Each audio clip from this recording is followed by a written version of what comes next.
ഇപ്പോൾ സുജീഷ് കോലത്തൊടി നമ്മോടൊപ്പം ചേരുന്നു. നമസ്കാരം സാർ, താങ്കൾക്ക് ഈ ഉദ്യമത്തിൽ സഹകരിക്കാൻ താല്പര്യമുണ്ടെന്നാണ് ഞാൻ മനസ്സിലാക്കാൻ കഴിയുന്നത്. എന്താണ് പറയാനുള്ളത്? കേരളത്തിലെ മോട്ടോർ സ്പോർട്സ് ഡ്രൈവേഴ്സിന്റെ കൂട്ടായ്മയാണ് ഞങ്ങൾ ബേസിക്കലി ഉള്ളത്.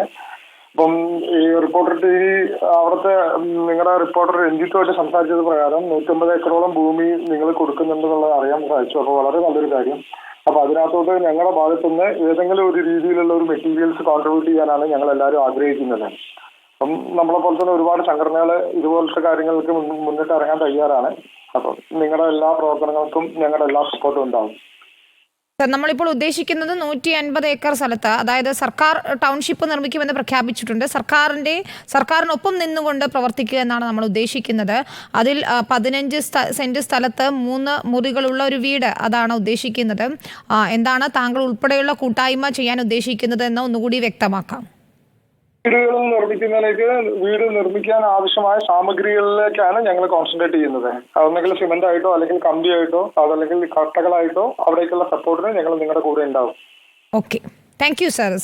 സുജീഷ് കോലത്തൊടിയാണ് സംസാരിച്ചത്. താങ്കളുടെ പിന്തുണയ്ക്ക് വളരെയധികം നന്ദി. ഇത്തരത്തിൽ നിരവധി പേരാണ് വിളിച്ചുകൊണ്ടിരിക്കുന്നത്.